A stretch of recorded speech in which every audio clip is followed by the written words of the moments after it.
is going on, guys? Thank you so much for tuning back into another Supercoach EPL game week review video and game week, I believe it is 23 preview. I mean, we can't pick a defender to get a clean sheet to save our lives at the moment, guys. It's incredibly annoying. Who would have thought that United would keep a clean against City? And, I mean, Cucurella was always a good chance of keeping a clean against, I believe it was Brentford. Looking back, yes, it was. Although Brentford were very unlucky not to score. Timber got carded. That's why, obviously, the clean sheet was only 6 points, which is a little bit annoying. Raya with an 11, very handy.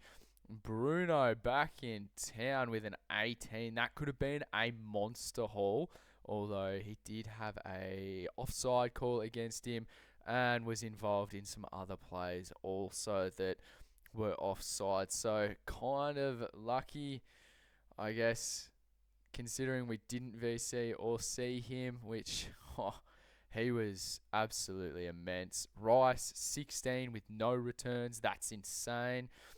Enzo, 15. Palmer, 15. Foden, hooked early, 45 minutes. Only the 3 points, which was disgusting. Ekiteke, blank. Haaland, blank. And Saka came off the bench for an 8-pointer. So I'm kind of thinking now, even if Saka is benched, it doesn't matter. Like, he just eats into all those amazing statistics that you want for Supercoach. Underlying data is phenomenal, and it's just like they are so well oiled. Arsenal, that is. And I wanted to get this video out after the Champions League games were done and they finished this morning. Palmer didn't play. Now, I want to talk a little bit about Cole because I think Chelsea are just about ready to explode, which makes the team selection this week a little bit difficult for me because it can go one of two ways. Basically, I want to somehow get Cucurella on field because I think after he was benched, it was more a rest midweek against Paphos this morning. I think he's going to start. I think Enzo is more at risk of a rest. Palmer was out of the squad for a precautionary thigh injury, which I reckon is a load of crap considering a while back the manager basically said that he's not going to play 3 times in a week. He's barely going to play twice in a week.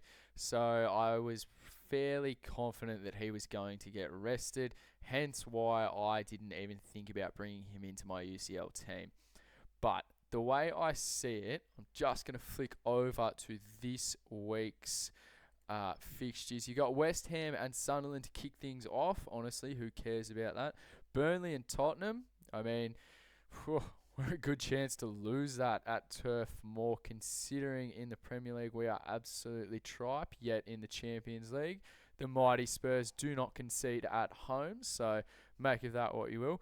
Fulham and Brighton, again, we have no assets in that. Man City and Wolves. Now, Marmoush is back from AFCON. He did play in the Champions League game, which City lost 3-1 to Bodo Glimt. That was on the AstroTurf, a million miles away. So I don't know if Haaland actually is going to start. If he does, I'm fairly certain he's going to be my VC. Now, with the VC there, if he doesn't start, I'm not going to be taking a VC in this game. So this is how I'm going to set up. If Haaland doesn't start, I'm going to put Cucurella on field for Haaland and we'll move into, what's that? That's going to be a 3-5-2. Simple, cover that. If we don't go the VC on Haaland, Ekiteke is going to be our VC. Now that's going to be Sunday, 4:30 a.m. for all of us. Next game is Brentford and Forest. Again, we have nothing in that, so I don't really care. Crystal Palace and Chelsea is the next game. I will have 3 players in that. Potentially a captain. also, which will be Cole Palmer. I'm going to be launching straight into that. Midweek rest. Think he's going to be absolutely prime. Did score the penalty against Brentford. Hasn't been amazing from open play. So if Ekiteke / Haaland fails, then we're going straight on into Palmer. For some reason, if I do get cold feet on Palmer, or this precautionary resting actually turns into something that might be of significance, or it's actually, I guess, irrelevant and he might not play, then I'm considering chucking the captaincy on Rice, because he has been absolutely phenomenal. Absolutely phenomenal. Yes, they have United at home, but that does not scare me at all. All I know for certain from that game is Dallo will not be on field for me. Neither will Calafiori, because apparently he's still a while away at the end of January. So we're almost there. I dare say maybe next game week he might make the bench. Don't think he's going to be coming back this game week, so could potentially use him as a loop. Not entirely certain, but I think we'll just roll with our Villa keeper, that seems the most logical thing to do. Newcastle and Villa is the game before that. We have nothing of concern in that game, and the very last game is Everton and Leeds. Now, realistically, again, we're not making any trades. I spoke to a few people in the Twitter group chats and whatnot, and I thought I was low on trades, but I've got 16 and 3 boosts. I still think that's fairly low, so I can't afford to be making any kind of trades at all just yet. I think looking at things, obviously Arsenal are 3-2 up in, I can't remember what competition it is, Carbo Cup. I believe I may have got that wrong. They're up 3-2 anyway against Chelsea. If they go through and they win that, they more than likely will have a double in game week 24. So that is 26, I believe. So that is literally 3 weeks away. We don't need to trade. We don't need to do anything like that. I mean, you could argue with this team right now, you could argue that we could play Cucurella over Van Dijk. I mean, I'm not big on Palace at the moment. I really think Chelsea will go there and absolutely slap them, because, well, their manager basically told the owners to get stuffed in the nicest way possible. Mateta wants out.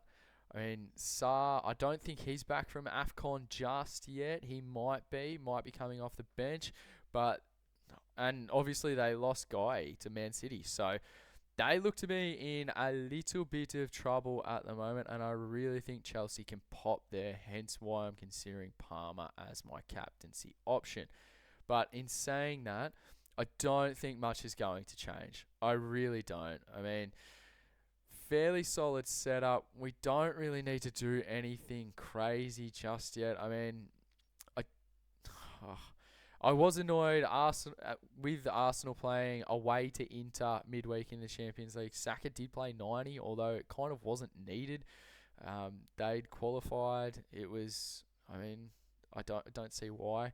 The reason why I'd be going Rice over Saka is purely because Rice only played half a game midweek. That's literally it. And I don't know why Saka needed to play the entire game. That was a little bit interesting for me. Don't know why that needed to happen, but fair play, although that impacted our captaincy choices going forward. So just to reiterate, if Haaland does not start against Wolves, Cucurella will come on field. We will slap the VC on Ekiteke, hopefully wake up again to a nice return from him. That would be fantastic. And if that doesn't eventuate, it's going to be Palmer or Rice. Now, we'll go to the homepage. We'll go to our ranking. Supercoach has been taking ages to load to me. That was actually very quick. You don't even need to know what rank we are. You just need to know each week we go low 300s, high 300s. This week we are straight back into low 300s. We scored 111. That was pretty good. Very happy with that. But, I mean, as I said, Each week we go from low 300s to high 300s. Simple as that. We jumped up 39 places. We're into 319th. And that is that, guys. So hope you enjoyed the video. I hope none of your players got injured midweek, which surprisingly I don't think any did. Although in saying that, I think there could be a few big names rested. Potentially Foden, potentially Haaland. Who knows? We'll see what happens there. If you're enjoying the content, make sure you drop a like. Make sure you drop a sub. If you're not already, my goodness, just do it. Simple as that. And have a fantastic day.